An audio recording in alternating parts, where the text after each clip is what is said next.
Hello, my friends. Well, we got another patch from Bethesda for Fallout 76. Oh, and boy, this fixes. There's a lot in here, so let's get to it. Oh, oh.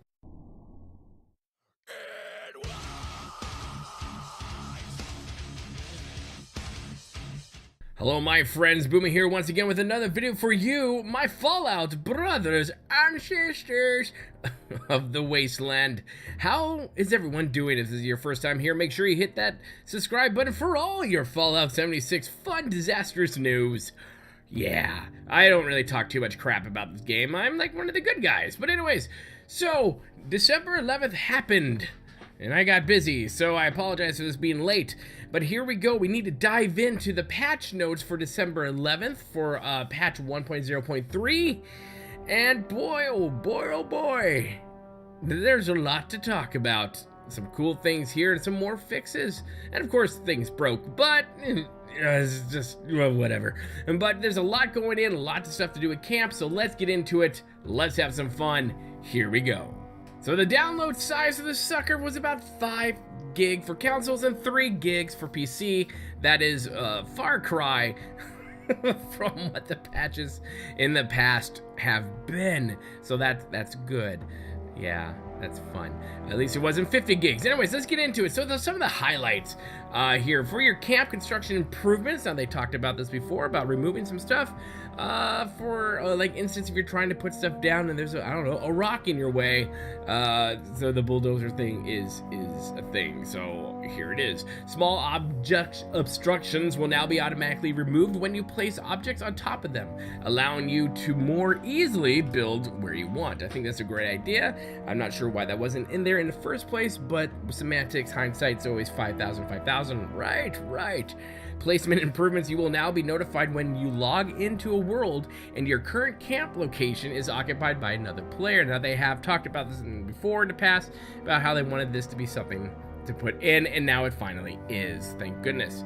If you stayed in that world, you can place your camp back down for free somewhere else. If you decide not to place your camp and you join a new world, or new server rather, where your space is unoccupied, it will be automatically placed in its original spot.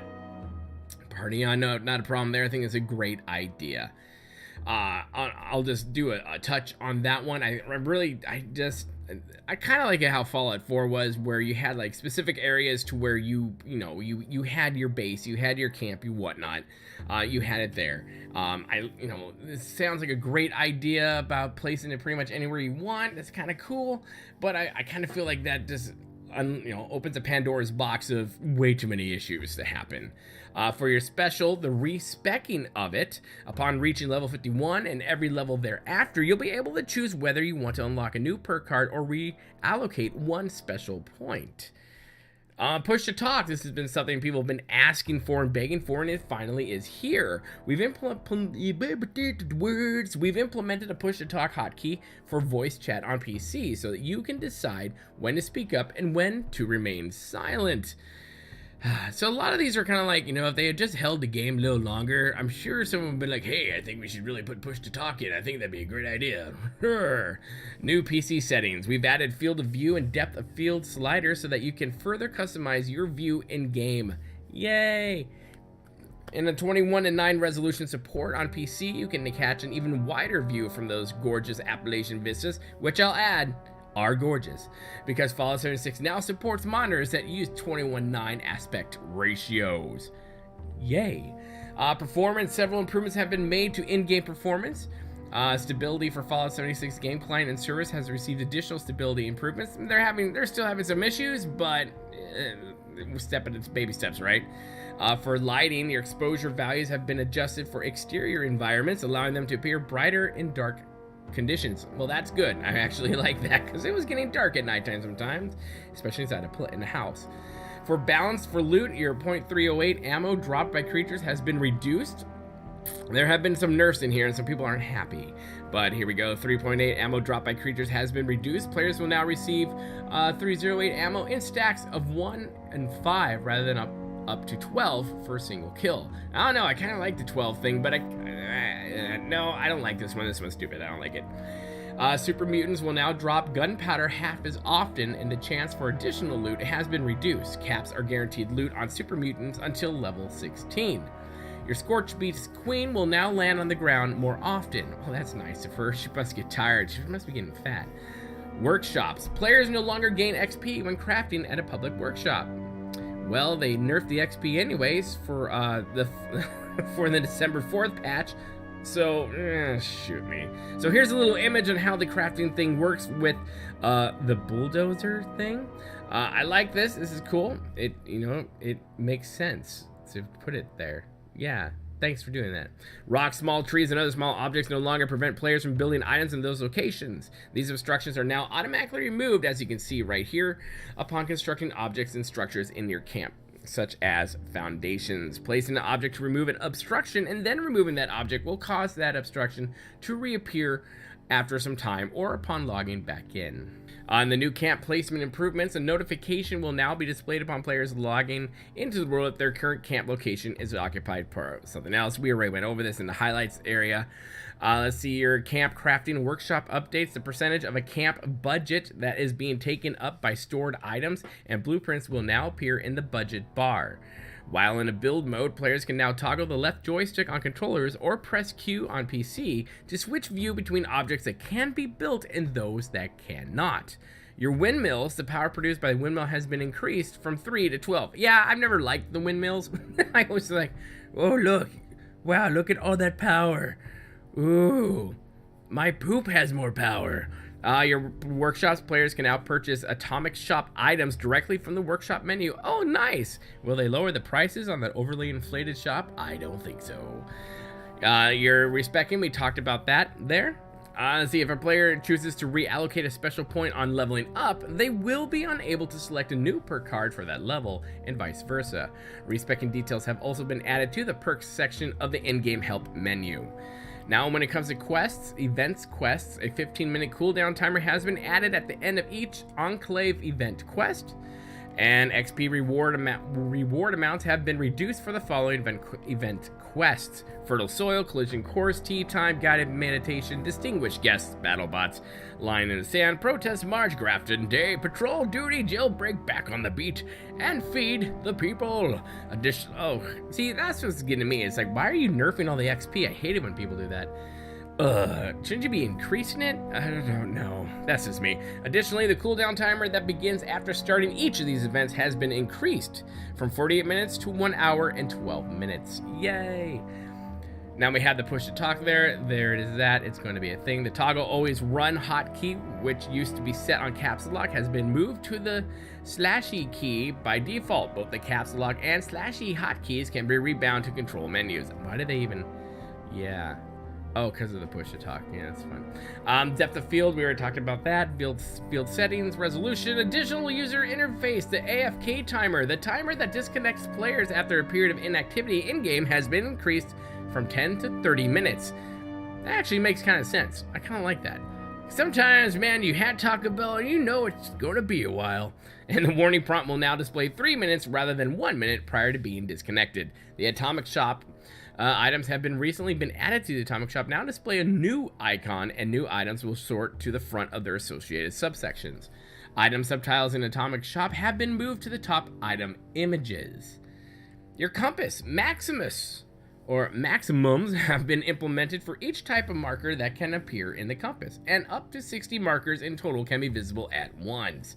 Up to 10 markers each for quests, locations, hostile players, and enemies. Up to 8 markers each for neutral players and targeted enemies, and 4 markers for your teammates. Players still use their Pip-Boys to toggle tracking off for individual quests if they'd prefer to reduce the amount of quest markers in the compass and on screen. Well, I already think the screen is already cluttered up as it is, and you don't really need more of that, so it is. Now here's the bug fixes. This is a long list. They fixed a lot of bugs in here. So here we go. Fix an issue that could cause the player to encounter an infinite loading screen when fast traveling. Address hitching that could occur during combat in nuke silos. Also address an issue that could cause reduced performance and displayed a red text error when viewing the map menu, perk screen, or a note. Performance addressed an issue that could cause hitching are on. I really want to say I really want to think they're saying glitching on that one, but whatever. When sharing a perk card or unequipped a shared perk card. Address a performance issue on Xbox that could occur while traveling in the mire. Address an issue that could cause reduced performance after the Wendigo screams. Let me tell you, man, that scares the crap out of me when that happens. Address a crash that could occur when accessing the transfer menu after picking up a power armor chassis. And address a crash that could occur if a team invite was automatically declined after not being accepted or rejected. See, winning the Monster Mash event by collecting the most candy now correctly awards the associated achievement trophy for console players. Killing the Scorched Beast Queen during the Scorched Earth event now correctly awards the associated achievement trophy for also console players. Completing the Breach and Clear event now correctly awards the associated blah blah blah blah blah for console players. Here, man, I'm telling you, there's a lot, so hold on to your pants. Ghouls in the Vault-Tec agricultural research centers, the basement no longer hitch while playing their movement enemy. Why do I want to say glitch? The hitch part just bothers me. Super mutants inside the Eastern Regional Penitentiary no longer hitch or stall while playing their movement animations. Fix several issues causing vertibots and other cargo bots to exhibit odd movement behavior when landing. On consoles, objects built by the player will no longer temporarily appear completely black upon joining the world. Well, that's nice of them. Other players' character models will no longer display visual issues when loading screen completes after existing build. I have actually seen that happen to me once. That was weird. Fixed a visual issue that could cause wooden objects and structures to display blurry graphic effects. I just thought I was drunk. I guess it was the game. On PS4, flames and fire effects now render correctly and no longer only display smoke and embers. Fixed an issue also on PS4 that could cause objects within building interiors to appear very dark.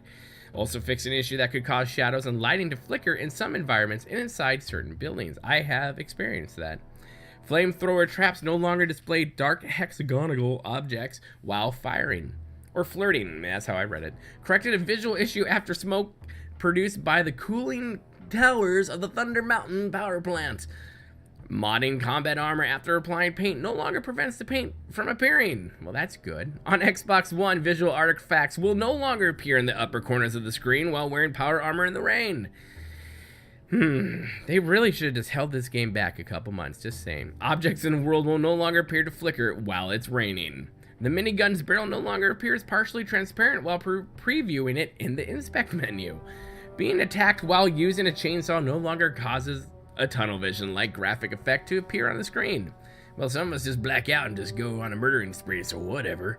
The Pitchfork Flamer mod no longer displays a blocky green texture when previewing it at the weapons workbench. An extra bolt no longer appears when previewing crossbows in the inspect, trade, or transfer menus. Fire, heated, and electric visual effects now appear correctly when previewing weapons in the modify and inspect menus. Camp workshops and crafting bugs. Dudes, guys, look at this. There's a lot here, and we're gonna do it. We're just gonna do it. Fixed an issue that could prevent Blueprint from being placed and cause a cannot place item, select item, it's floating error to display, even if the placement preview showed the intended location was valid. Fix an issue that could prevent a blueprint from being placed without displaying an error message, even if the placement preview showed the intended location is also valid. The placement preview for a blueprint that contains floating objects will no longer occasionally display a green outline despite being unplaceable. Attempting to place a blueprint by snapping it to an existing structure will no longer appear acceptable or allow placement if it would cause objects to overlap. Fixed an issue that could allow creation of a blueprint that exceeded the blueprint budget. Fixed an exploit that could enable unlimited item storage. Oh man, that sucks. Damn it. Doorways can now be correctly snapped to floors that are attached to stairs. Yay, Bob the Builder will be happy about that. The recent tab in the build menu will now correctly display objects that have recently been built. Fix an issue that could allow a player to unintentionally scrap their Pip-Boy. That would suck. It's like, oh shit, what, I scrapped my Pip-Boy. Oh man, you effed. I'm dead. Can no longer be placed in a way that causes them to clip through roof objects. Those would be stairs. A stored address and exploit that could cause items in the stored lab to become duplicated. Oh, I've had that happen, and that's annoying. Storing a variant of an object that the player has not yet learned how to build will now cause that item to be converted to a variant that player can build. If no variants have been learned, the stored item will be converted to its base variation, or version actually. Wind chimes can now correctly be attached to walls and camps. Yay! Workbenches, the list of available crafting materials at the armor bench station now updates correctly upon modifying a suit of power armor. After powering up a power plant, power boxes at the power plant but now correctly produce Peter Pickle 400 power and power boxes at surrounding workshops produced 100 power. Say that 1,000 times fast. Car models no longer reappear after being removed by building an object on top of them. Fix an issue that could cause enemies to remain stationary while they were out of combat. Dang it, that was always fun. Our beast worms are no longer invisible. Talk about a troll. Honey beasts no longer drop more adhesive than intended and now instead drop a stack of 1 or 2 adhesive on death. The Murloc Queen's acid attack no longer deals more damage than intended. Maybe she's just uber powerful, you don't know her. Whatever. Scorch Beast in the glassed cavern can no longer fly through walls. What if it's like a ghost Scorch Beast? You don't know. Aid fix an issue causing bobbleheads and magazines, to spawn at a lower rate than intended. These items should now appear 60% more often. Buying apparel from a vendor will now correctly add that item to the player's inventory. Well, that's nice. Fix an exploit affecting certain armor types that could allow players to gain unlimited carry capacity during the play session. Damn it. Address several exploits that could allow players to gain caps more quickly than also intended. Another damn it. Power armor fixed an issue that could allow 2 players to simultaneously activate the same suit of unknown power armor. Damn it, get out, we can't both fit. Yeah, we can, let's try it. I love you. It is no longer possible to transfer more than 1 fusion core into a suit of power armor. Serums now correctly apply mutations when consumed, and mutations applied in this way now correctly appear in the Pip-Boy's effects tab as long as you haven't, trashed your Pip-Boy. And when it comes to vendors, items that do not have a cap value can no longer be sold to vendors. Applying a precise stock mod to the pipe bolt action pistol no longer increases its rate of fire. Projectiles weapons no longer fire at the player's feet when aiming at the downward angle. Dance, puppy, dance! When it comes to our quests, the quest personal matters fix several issues that could prevent Evan from spawning correctly. And once of prevention, the T-type fuse quest marker now correctly appears above the container that contains the fuse. Additionally, an optional new objective has been added to help players find a way into Greg's mine supply. Man, there's some typos in this thing. This daily Chow Linus daily quest can no longer be repeated multiple times per day. Dropped connection loot that is left behind by other players after completing this event is now correctly cleared when the event starts. Now there are other missions that they fix bugs in. Let's get to our perks. Critical Savvy no longer allows a player to use a critical strike if the critical meter is not completely filled. Fix it good. Bonus durability added to armor is no longer suddenly lost after being hit a few times, because that makes it useless. Green Thumb, the double harvest benefit of this perk no longer incorrectly applies to Mothman eggs. And your shotgun perks no longer incorrectly benefit the M79 grenade launcher. Your heavy gunner no longer incorrectly benefits the auto grenade launcher. Strange in numbers, which would pretty much be the story of my life, now correctly increases positive mutation effects by 25% rather than 50% when on a team with a player who has mutations that grant bonuses to special stats. Weapon Artisan bonus durability added to a weapon is no longer suddenly lost after using the weapon a few times. Now when it comes to PvP, your weapon damage addresses an issue that could prevent high level weapons from dealing damage during PvP.